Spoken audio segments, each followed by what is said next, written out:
Hi అండి, welcome back to our channel star mom blogs. ఈరోజు మన ఛానల్లో గుమ్మగుమ్మలాడే మునక్కాడల టమాటా మసాలా కర్రీ అండి. ఇలా చేసామనుకోండి, పలావ్లో బాగుంటుంది, రైస్లోకి బాగుంటుంది, అలాగే చపాతీ, పరోటా, రోటీ దేనిలోకైనా చాలా రుచిగా ఉంటుంది. సో ఎంత యామీ టేస్టీ రుచికరమైన మునక్కాడల టమాటా కూరను రెగ్యులర్గా కాకుండా ఇలాగ మసాలా పెట్టేసి, అది కూడా తక్కువ మసాలా రుచి ఎక్కువతోటి ఇలా చేసేసుకున్నాం అనుకోండి, ఆహా ఆ రుచే వేరు. సో ఇంత రుచికరమైన ఈ మునక్కాడల టమోటా మసాలా కర్రీని ఎలాగ తయారు చేసుకోవాలి అన్నది మీతోటి షేర్ చేస్తాను. సో దీనికోసము మనకు కావాల్సినవి ముందుగా మునక్కాడలు. సో ఈ మునక్కాడలను మనము చిన్న చిన్న ముక్కలుగా మునక్కాడలను కట్ చేసుకొని కొద్దిగా పసుపు, ఉప్పు వేసేసి మరీ మెత్తగా కాకుండా కొద్దిగా ఉడికించేసుకోవాలి. సో ఇలాగ ఉడికిన ఈ మునక్కాడలను పక్కన ఉంచేసుకోవాలి.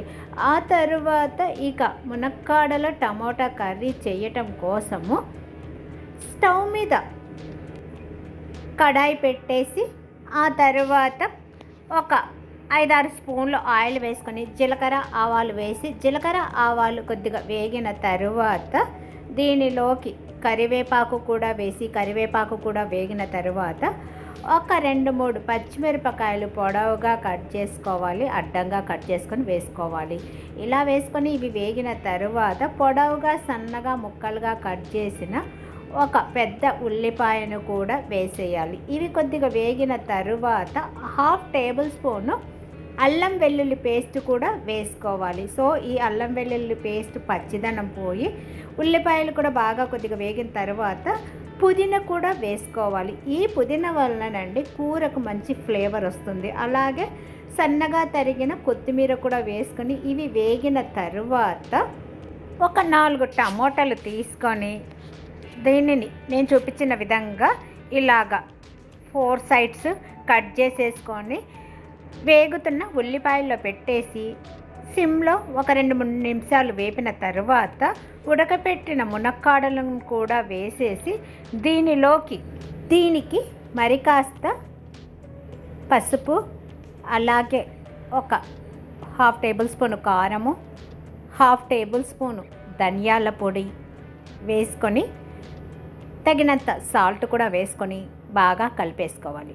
ఇలా కలిపేసుకున్న దీనికి మసాలా రెడీ చేసుకొని మసాలాను కూడా కలుపుకోవాలి. ఇది చాలా రుచిగా ఉంటుందండి. చెప్పాను కదా, బిర్యానీ, పలావ్ అన్నిట్లోకి బాగుంటుంది. సో మసాలా కోసము స్టవ్ వెలిగించుకొని స్టవ్ మీద కడాయి పెట్టేసి ఒక 2-3 స్పూన్లు వేరుశనగ పప్పు వేసి ఇది కొద్దిగా దూరగా వేగిన తరువాత చిన్న ముక్క కొబ్బరిని తీసుకొని ఆ కొబ్బరిని కూడా చిన్న చిన్న ముక్కలుగా కట్ చేసుకొని వేసుకొని ఒక స్పూను నువ్వులు కూడా వేసుకొని ఒక 1/2 టేబుల్ స్పూను గసగసాలు కూడా వేసుకొని చిన్న ముక్క దాల్చిన చెక్క, అలాగే 2 లవంగాలు, ఒక బిర్యానీ ఆకు అనేది వేసి ఇవన్నీ కలిపి దోరగా వేపేసుకోవాలి.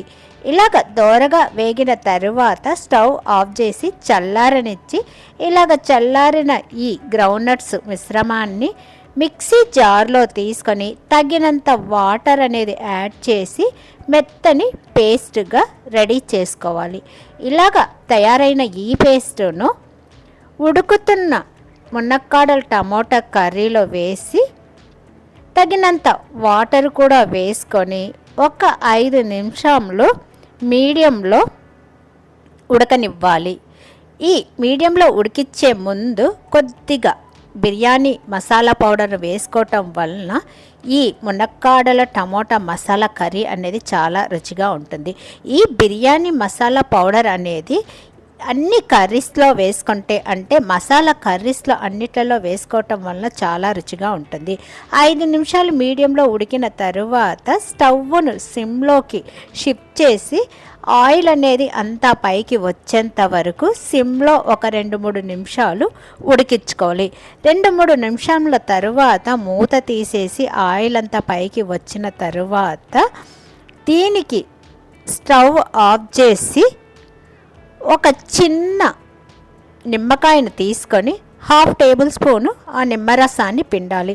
నిమ్మరసము పిండటం వల్ల ఈ మసాలా కర్రీ అనేది చాలా రుచిగా ఉంటుంది. ఈ కర్రీనే కాదండి, ప్రతి ఒక్క మసాలా కర్రీలో ఫైనల్గా నిమ్మకాయను పిండటం వల్ల రుచి చాలా బాగుంటుంది.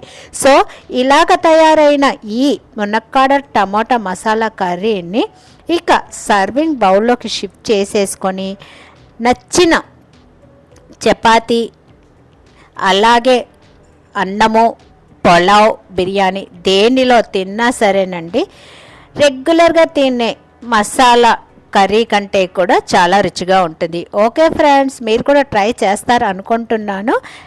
ఇది నచ్చితే లైక్ చేయండి, షేర్ చేయండి, సబ్స్క్రైబ్ చేసుకోవటం మాత్రం మర్చిపోకండి. నెక్స్ట్ వీడియోలో మళ్ళీ కలుస్తాను. అంతవరకు సెలవు. నేను